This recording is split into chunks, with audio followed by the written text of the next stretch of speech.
আমি আজ পাবদা মাছ রান্না করছি, তার জন্য হলুদ লবণ দিয়ে কড়াইয়ের মধ্যে তেল দিয়ে দিয়েছি গরম হওয়ার জন্য। মাছগুলো লাল লাল করে ভেজে তুলে নেব সুন্দর করে। আলুগুলোকে ছোট ছোট করে কেটে নেব, কুচি করে নেব। মাছ ভাজার তেলে পেঁয়াজ দিয়ে দেবো। পেঁয়াজগুলোকে একটু নেড়ে ছেড়ে সুন্দর করে নেড়ে ছেড়ে আলু দিয়ে দেবো। আলু দেওয়ার পর সুন্দর করে নেড়ে ছেড়ে লাল লাল করে ভেজে নিয়ে নেব। আলুগুলোকে খুব সুন্দর করে ভেজে নেব।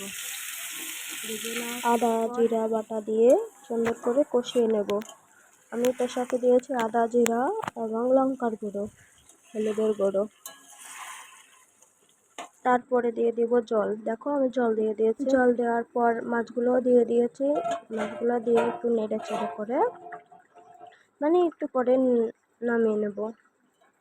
মাছগুলো দেওয়ার পর দেখো নেড়ে চেড়ে নিচ্ছি। জাস্ট দেখো একবার তরকার কালারটা কত সুন্দর এসছে। সত্যি বলতে তরকারিটা খেতেও খুব মজা লাগলো। ধন্যবাদ।